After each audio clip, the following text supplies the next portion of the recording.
नमस्कार, आप देख रहे हैं दैनिक भास्कर उत्तराखंड उत्तर प्रदेश में हूं आपके साथ सपना पांडे।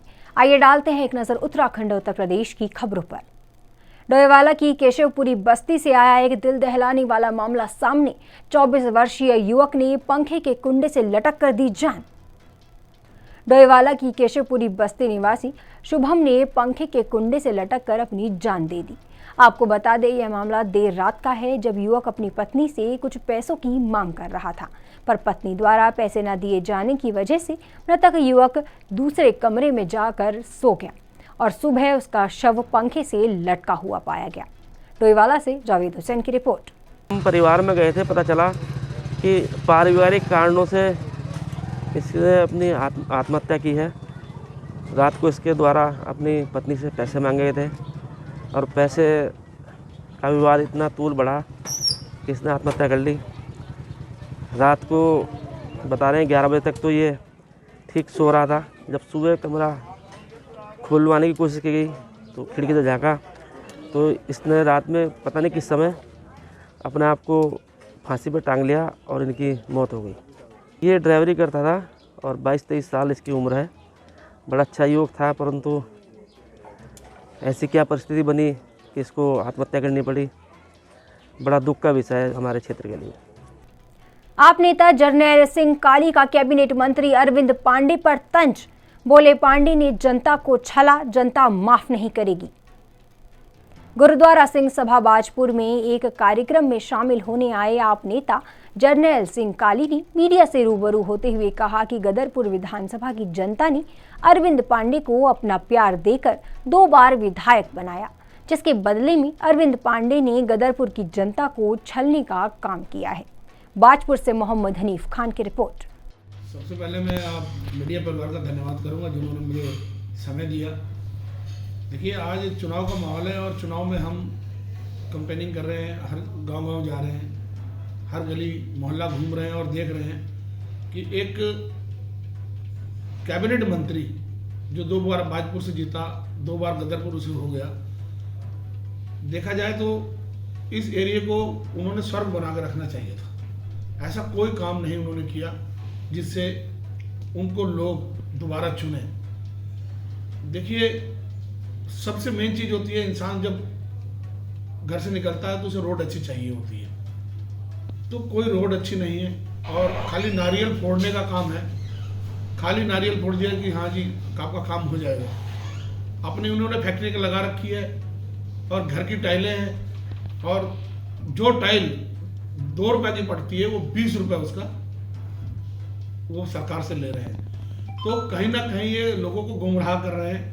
कोई काम ऐसा उन्होंने नहीं किया है जो लोग उनसे संतुष्ट हों। 2 बार बाजपुर से रह के और 2 बार गदरपुर वालों को उन्होंने बेवकूफ़ बनाने का काम किया है। अभी मैं देख रहा था, ये बरवाला अब यहीं पड़ता है किला खड़ा के पास, वो कंपेनिंग करने के लिए जब गए तो गाँव वालों ने उन्हें घुसने नहीं दिया। उन्होंने कहा कि आपने किया ही क्या है जो हमारे गाँव से आप लोग लेने आए। तो हर जगह जगह उनका विरोध हो रहा है और विरोध नहीं, भयंकर विरोध हो रहा है। उन्होंने लोगों को गुमराह किया। देखिए, हमारा शहर गदरपुर 1 बार नहीं 3 बार टूटा। अगर ये चाहते बाईपास बना देते तो हमारा शहर नहीं टूटता। एक तो कोरोना ले गया, दूसरा लोगों को ये इनका किया हुआ दुष्कर्म कहूँगा मैं तो एक तरह से, कि लोगों को इन लोगों ने एक कोरोना से लोग निपटे तो बीच में इन लोगों ने शहर तोड़वा दिया। शहर तोड़वाने से लोग पहले परेशान थे, अब वो इतना परेशान हो गए कि लोग जिसके परिवार में ताजी कमाई चलती हो, उन्होंने दुकानों के लिए नौकर रखे हों, उनको सैलरी देते हों, और जिनको सैलरी देनी पड़ रही हो और व्यापार ना चल रहा हो, दुकान का किराया देना पड़ रहा हो, बिजली का बिल भरना पड़ रहा हो, इतना सब होने के बावजूद हर कोई व्यक्ति पूरा नहीं होता है कि जैसे हर किसी ने लोन ले रखा होता है, ब्याजें भर रहा होता है, हर किसी ने दुख झेला है और इन्होंने किसी ने कोई मदद नहीं की किसी भी तरह की कि व्यापारियों को कोई मदद की जाए। आने वाला समय आपने देखा, 1 साल पूरे किसान यूपी के कहूँगा, यूपी के बॉर्डरों पे, दिल्ली की बॉर्डरों पे बैठे रहे। तो इन लोगों ने किसी का थोड़ी देर पहले भी कहा, अब इन्होंने एक योजना चलाई, घर घर में गैस बंटवाए, गैस बंटवा दिए कि हम पूरे देशवासियों को, महिलाओं के लिए एक संपत्ति लेने के लिए चूल्हा सिलेंडर बांटा। 400 रुपये का सिलेंडर जो मिलता था 1000 रुपये कर दिया। लोगों ने उठा के, आपने देखा होगा, तालाबों में फेंक दिए कि हमें, जब हम 400 का नहीं ले पा रहे थे, आप लोगों ने हम लोगों को दिलवा के 1000 रुपये लेना वसूल कर दिया। ये कहाँ का रहा? एक तरह से मैं मजाक उड़ाया। और हर चीज में इन लोगों ने महंगाई की, और उस महंगाई को आप लोग मीडिया परिवार वाले ही उठाएं, ताकि ये देश की जनता देख सके, देख रही है, और आने वाले समय में कि वो जो उन लोगों को करना है वो करके दिखाए। और वास्तव में जो चीज जमीनी स्तर पे है वो चीज सामने आनी चाहिए। खाली ईवीएम के जरिए, हम तो यही कहेंगे, जब ये आते हैं ईवीएम के जरिए आते हैं, ईवीएम जब तक चलती है इनका राज है। जिस दिन ईवीएम बंद हो गई ये लोग खत्म हो जाएंगे। ईवीएम से आज तक इन्होंने चुनाव जीते हैं, और ये लोग जब देखते हैं कि ईवीएम का हंगामा हो रहा है तो किसी न किसी राज्य में सरकार दे देते हैं, ताकि ईवीएम का कोई मुद्दा ना उठाए। और ऐसा ये 5 राज्यों में अब चुनाव होने जा रहे हैं, और ऐसा ये फिर प्रतीत होता है कहीं ना कहीं ये ईवीएम का फिर सहारा लेने जा रहे हैं, क्योंकि दुनिया ने इनको नकार दिया है। संयुक्त किसान मोर्चा ने डोईवाला के किसानों को दिया अपना समर्थन। उप जिलाधिकारी के माध्यम से राष्ट्रपति को प्रेषित किया ज्ञापन। राष्ट्रपति को दिए गए ज्ञापन के माध्यम से किसानों ने मांग की है और कहा है कि सरकार ने कृषि कानूनों को वापस ले लिया है, लेकिन न्यूनतम समर्थन मूल्य यानी एमएसपी को लेकर कोई कानून नहीं बनाया गया है। साथ ही संयुक्त किसान मोर्चा ने मांग कर कहा है कि सरकार अति शीघ्र एमएसपी पर उचित कानून बनाए और सजा का प्रावधान भी करे। साथ ही किसानों को प्रत्येक फसल का वाजिब मूल्य दिया जाए। डोईवाला से जावेद हुसैन की रिपोर्ट। संयुक्त केंद्रीय जो मोर्चा है उसके आह्वान पर आज हम लोगों ने पूरे भारतवर्ष में ज्ञापन सौंप रहे हैं। जो किसानों की मांग थी वो अभी तक पूरी नहीं हुई, जिसमें एमएसपी है, स्वामीनाथन की रिपोर्ट के आधार पर किसानों का रेट तय किया जाए, वो बात है। हमारे किसानों के कर्जे माफ़ नहीं हुए, और हमारे जो किसानों पर दर्ज मुकदमे थे वो माफ़ नहीं हुए, और जो हमारे 15 दिन के अंतर्गत भुगतान की समस्या है, जो गन्ने भुगतान की है, वो नहीं हो पा रही है। उसी के तहत आज हमने राष्ट्रपति, महामहिम राष्ट्रपति के नाम पर ज्ञापन दिया है। ये बातें हमारी सरकार, जो केंद्र सरकार आज तक नहीं मानी है, उसके लिए पूरे भारत में आज सभी संयुक्त मोर्चा के आह्वान पर हम लोग यहाँ आए हैं, और हमारी मांग है कि हमारी जो ये सब मांगें हैं जल्दी से जल्दी इसका निस्तारण किया जाए, इनको मान लिया जाए। क्योंकि हमने जो 3 कृषि कानून जब वापस हुए थे, इससे शर्तें रखी थी कि ये भी होने चाहिए। सरकार ने कहा था हम इसे पर विचार करके इसे तुरंत करेंगे, कमेटी बनाएंगे।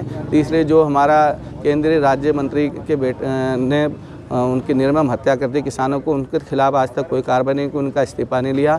उनको भी हम ध्यान में रखते हुए उनका इस्तीफा लें, उनके खिलाफ भी कार्रवाई करें, ये हमारी मांग रही है। पूरे भारतवर्ष में जिला मुख्यालयों पर एक ज्ञापन देने का जो प्रोग्राम था संयुक्त किसान मोर्चा का, उसके आह्वान पर हमने एसडीएम डोईवाला को ज्ञापन दिया, जिसमें हमारी कई मांगे हैं। एमएसपी की मांग है, और जो हमारी डोईवाला क्षेत्र की मुख्य मांग है, शुगर फैक्ट्री के गन्ने का भुगतान किसानों का ना होना, वो हमने उसी ज्ञापन में नोट किया है। जैसे कि आप सभी पत्रकार बंधुओं को पता है कि एक पहली पेमेंट अभी तक हुई है, वो भी जद्दोजहद कई बार करनी पड़ी, शुगर फैक्ट्री पे तालाबंदी करनी पड़ी, शुगर फैक्ट्री के बाहर दरी बिछा करके बैठना पड़ा। जब एक पेमेंट अभी तक हुई है, दूसरी पेमेंट फिर ड्यू है। हालांकि तो अगर हम सर्कुलेशन के हिसाब से देखें, तीसरी पेमेंट ड्यू है, दूसरी पेमेंट फिर शुगर फैक्ट्री नहीं दे रही है। किसानों की अनेकों समस्याएँ हैं, जिनको लेकर के आज संयुक्त मोर्चा डोईवाला एसडीएम महोदय के माध्यम से राज्यपाल को ज्ञापन भेजा है। अल्मोड़ा में कांग्रेस के राष्ट्रीय प्रवक्ता अंकुश अभिजीत ने किया प्रेस वार्ता को संबोधित। कहा, 4 धाम 4 काम के एजेंडे को लेकर चल रही है कांग्रेस। अल्मोड़ा कांग्रेस कार्यालय में सोमवार को प्रेस को संबोधित करते हुए कांग्रेस के राष्ट्रीय प्रवक्ता अंकुश अभिजीत ने कहा कि यह मौका है जनता के पास जाने का और जानने का कि वह क्या चाहती है। उन्होंने कहा कि वह 4 धाम 4 काम के एजेंडे को लेकर चल रहे हैं। पहला है युवाओं को रोजगार उपलब्ध कराना, दूसरा गैस की कीमत 500 से ज्यादा नहीं होगी, तीसरा न्याय योजना के अंतर्गत प्रदेश के 5 लाख गरीबों को 40 लाख रुपए प्रति वर्ष दिया जाएगा, चौथा हर गांव के स्वास्थ्य सुविधा के, यह हमारे चुनावी मुद्दे हैं। अल्मोड़ा से सोनू सिजवाली की रिपोर्ट। देखिए, हमारी जो आर्थिक व्यवस्था है वो बिल्कुल ध्वस्त हो चुकी है, बिल्कुल बर्बाद हो चुकी है, इसका विनाश हो चुका है। यहाँ पर मंदी है, महंगाई है, मुफलिसी है, पलायन है और बेरोजगारी दर तो आसमान छू चुका है। तो बेरोजगारी कम करेंगे, महंगाई कम होगी, ये मुद्दों को लेके हम आपके समक्ष आएंगे। बुलेटिन में आज के लिए बस इतना ही। जाने से पहले ही एक संदेश, कोरोना संक्रमण अभी खत्म नहीं हुआ है, तो इससे बचे रहने के लिए समय पर वैक्सीन लगवाएं, मास्क पहनें, सामाजिक दूरी का ध्यान रखें और बाकी खबरों के लिए देखते रहिए दैनिक भास्कर उत्तराखंड उत्तर प्रदेश।